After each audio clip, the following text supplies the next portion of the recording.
you're a small team like a small business or a startup looking to build systems to compound your business's growth, then listen up.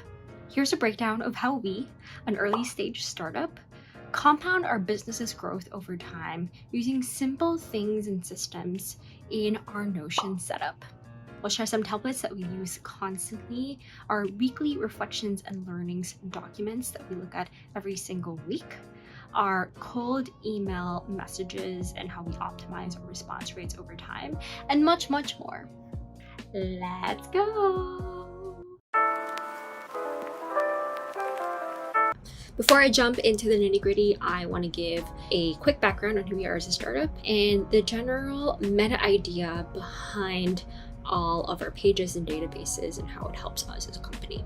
Currently, we are a 2.5 person team in a venture-backed startup focused on the creator economy.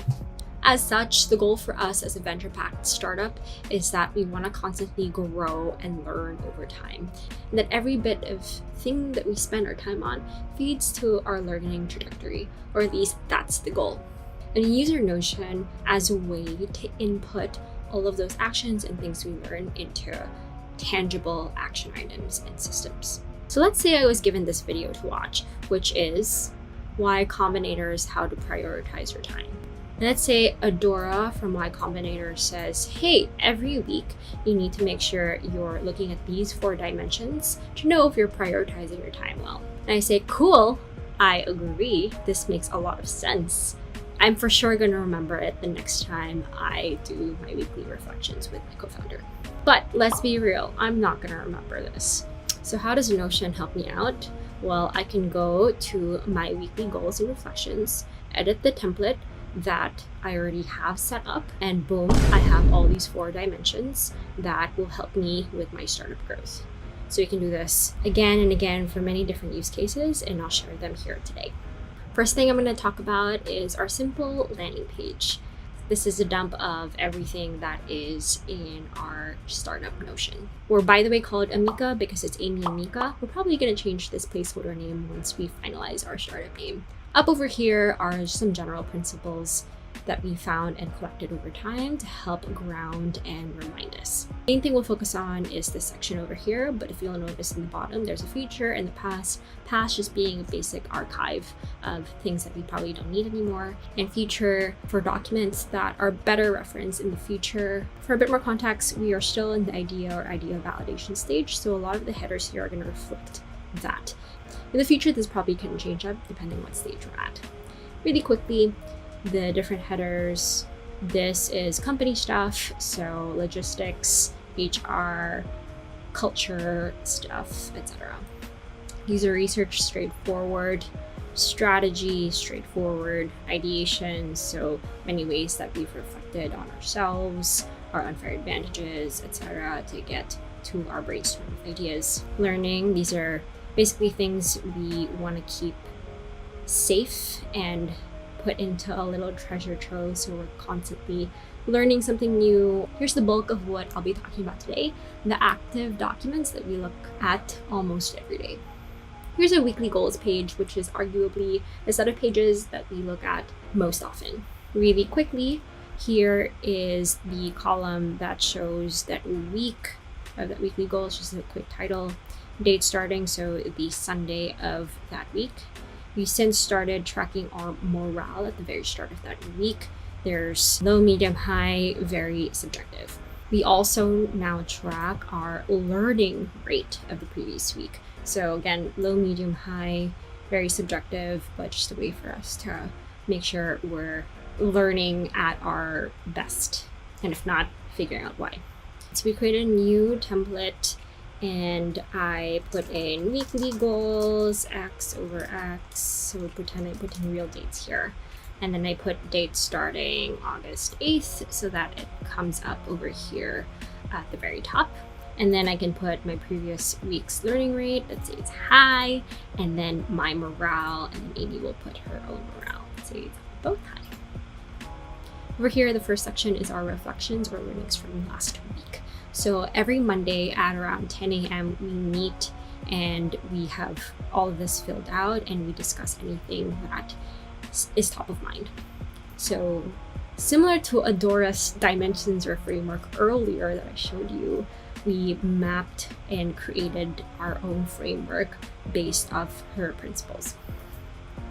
So what are your goals and did you succeed? So we copy paste the goals from last week, put it in here, and put a high, medium, low, or green, yellow, red color code to indicate goals that we succeeded versus didn't do.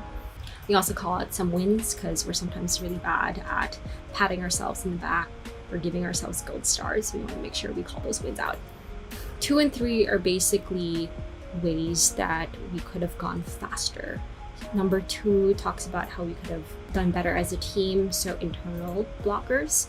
And 3 talks about external blockers, so obstacles that have gotten into our way. We spend a lot of time on this one so that we can improve our learning rate for future. And then, of course, we have our learnings. Every time we add a learning here, we're effectively adding it to our nuggets of lessons. And if there's a specific lesson that we learned in the past week that might contribute to our long-term vision, then we also change this long-term vision doc.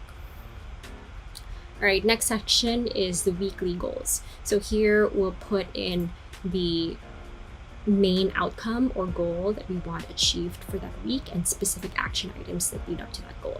And then these are the daily goals. So we want to make sure and remind ourselves that these weekly goals need to basically translate into the daily goals. We want to make sure that every day we're mapping these daily goals that we make over to the weekly goals that we set for the week.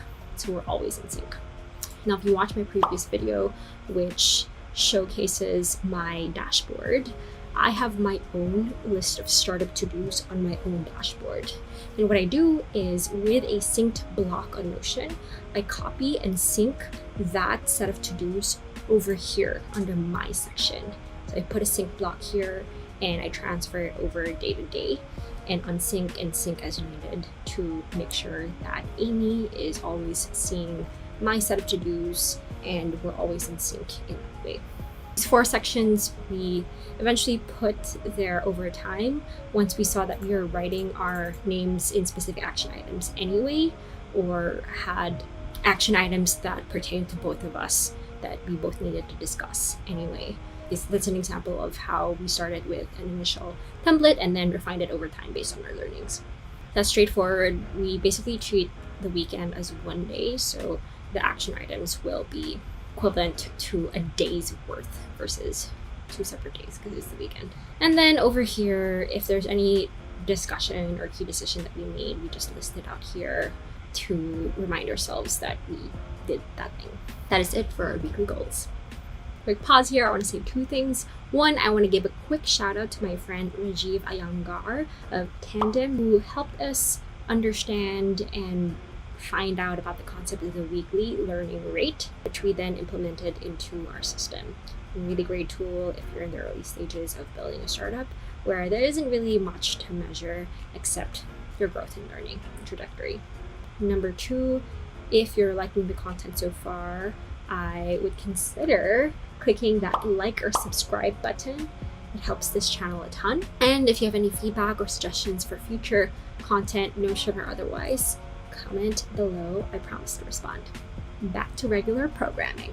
All right, I earlier pointed out the nuggets of lessons database, which we input into every time we do our lessons or weekly reflections. And here it is. Super simple, super easy. I won't go into too much detail into how we use this because I talk about it in a separate video. But basically, if you look over here, we input a lesson, we put in tags that are relevant to that lesson, and over time, you can filter for that specific tag depending on the lesson that we want to be looking back on.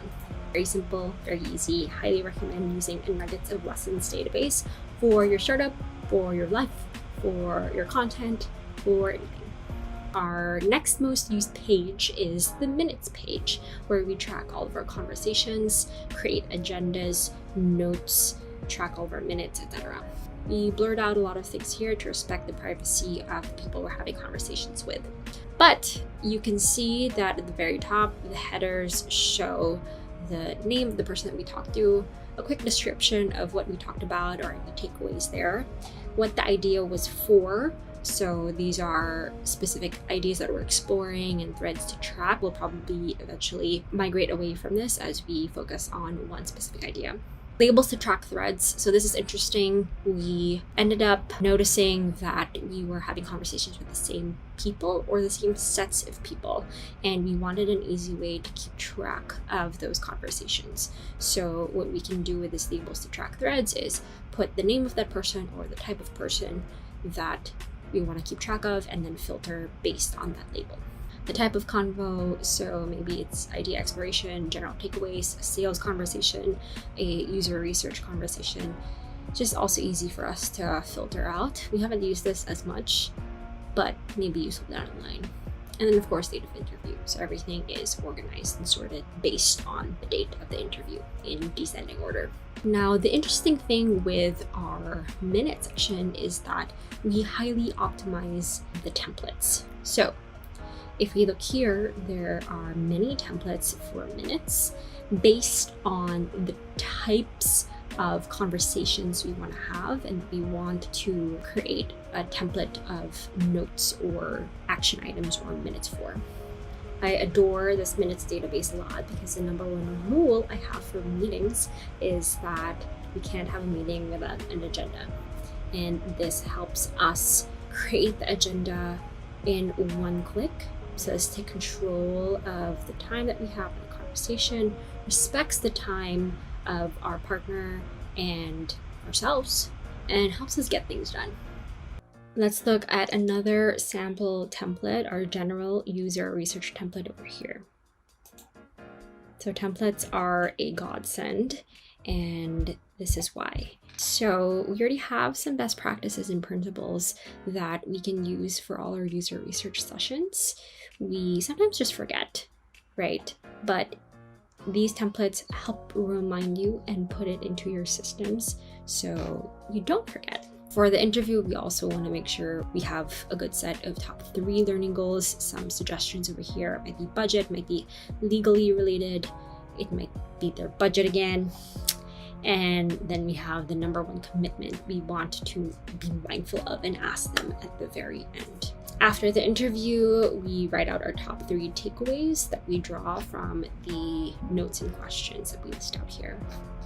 The beauty of this is, if I read a new article about user research or I learn something new from another founder, I just go to the template over here, click edit, and add in a specific checklist item. Research their background beforehand. And then for every next user research session that we have, that specific reminder is over there, and I don't have to keep it in my head and remember every single time. That's how you use systems in practice. Here's another database that uses that heavily. So we call this the Research and Experiments database. Again, blurring a couple of things here because we want to keep it in the down low first. But let's look at an example of our template. So we have one here, experiment template, diabolical experiment. Boom. And here's how it works. We start from the bottom and make our way to the top, and we cross out any of these statuses. So I created the doc, and then later I'm gonna cross out tops down and then bottoms up until we get to the very end. So we just know the status of it at the very beginning. So these drop downs are spectacular for organizing really long forms of content. I like it better than using table of contents. So click tops down, we ask the question, why now? Why this specific experiment that leads to a specific idea? What are unique advantages? If we can, the market and TAM, straightforward. We have the bottoms up. So what exactly are the requirements of this particular experiment? So we have the goals, our main target audience, the problem and hypotheses. So these are just placeholders, but we put in the specific color codes here. So we start with blue, which is the niche audience, what exactly the problem is, what the data point is that leads us to believe this is a problem, the solution or simple experiment that we want to be running, and the expected outcome out of that experiment. And then we go into more drop downs to highlight the details of that sprint or the experiment. So you have some open questions here in case there's still some things that are pending.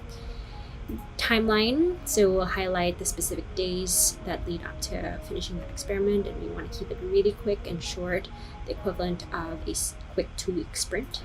Some of the options of proposed methods, so we can react to specific options and we'll agree on 1 or 2 or 3 that we think make sense. And then some things that help us just think better about why the specific method or option we prefer is a good one, or what are the trade-offs or things we might lose out on, acknowledging the fact that there's some trade-offs we have to make. And then execution, just the checklist.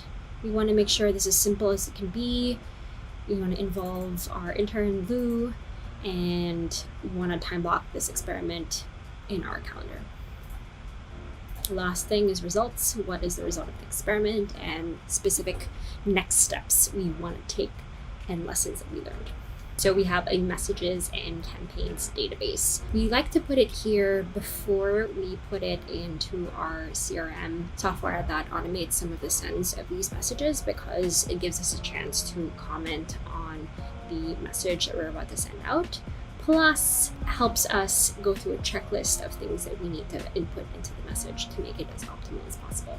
So again, blurring things out here, but you'll see we have the title of that specific message campaign, the general audience that we'll send it to. And here you can see the % response rate, the audience size that we're going to be sending it out to, roughly the number of replies, and the medium.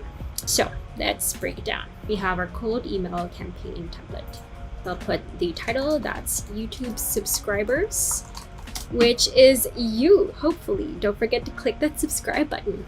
And then I'll go through this checklist, right? So I have a checklist of things that will help me improve my response rate. And that's the measure of success for any of these messages or campaigns. So I'll put here the general subject line, hello, YouTube subscribers. And then the body, right? And after writing out the body and the elements of the message, then I look at my checklist. Hey, does it match the tone of the audience that I'm sending it to? Does it have just one call to action?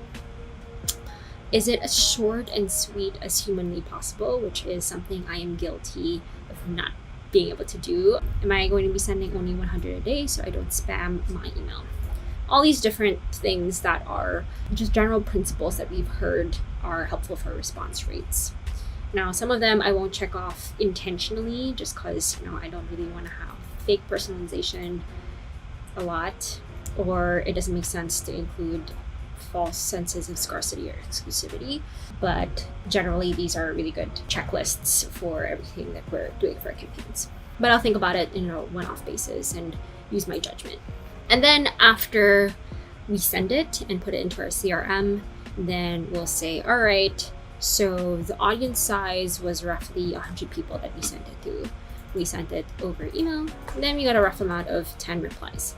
So our response rate is about 10%, right? And then when we look at our database, then we can see that breakdown, but done across all of our campaigns. Then we can get a gauge of whether it's lower or higher than expected. We'll optimize an A/B test along the way. We also recently just started a landing page and forms database, which has the same elements of messages and campaigns, but specifically for when we create new landing pages or new forms for people to fill out. Really quickly, if we look at our landing page template, so let's say the beautifulest landing page ever. We start from the bottom again, and we look at the goals, the primary goal, and we can put in any secondary goals if needed, who our audience is, and how exactly we're going to be sending this landing page to them. Then we have our planning checklist, which is the bulk of this page. talk about headers, what the feature section should have, and some CTA related action items. This is so we can optimize for clicks or signups or whatever action item we're getting people to do once we put them onto this landing page. I actually found a lot of these checklist items here and there on Twitter when people post about how they optimize their landing pages, and here's actually one of the posts. And then we ask ourselves, what's the one message we want users to leave with? We put it there. What's the one action we want users to take? And then specifically, here's the copy. So we go by section as needed and add in other sections whenever we see fit. Lastly, once we launch this landing page in whatever channels necessary, then of course we have the results. So we copy paste the link to the type form or Google form, link to the results there, some of our own observations, our meta-analysis of these results, and then specific action items and next steps. Similarly, for form, we have a different set of questions for the checklist, and then some questions that we want people to answer. And then again, same set of results and the breakdown of those results. Here's the last page I'm going to show you, which is our funny and fun stuff page. It's basically a dump of any moments, funny scenarios, and other things that are just super cool and fun and funny. Not much here yet. We need to remind ourselves better to actually put the things in. Anyway, here's a quick overview of some of the pages. Amy's gonna kill me if I look at everything, so I'm gonna select a couple. Here's a photo of Amy, myself, and the Robin Hood holiday party before we even decided to work with each other. So we've been friends for a while, and this is a picture. We lived in Utah together for a bit, and we got stuck in the salt flats because I was dumb. And here's a picture of that memory. Lastly, here's our little personality pic. This was years before, I want to say 4 or 5 years ago, when we first met each other and we were part of the Kleiner Perkins Fellowship Program. She's gonna kill me. If it isn't evident, I love Notion. I use it not just for a startup, but for all parts of my life. Here are some examples. I use it for my personal needs. As you can see here, here's the startup to-do list with a sync block that I showed you earlier today. Here's my content creation database. Here's the couples database that I share with Nick. Needs a little bit of aesthetic work. A lot of this I'll be talking about in separate videos. For now, hope you enjoyed the startup or small team video that I have for you here, and I shall see you next time. Bye!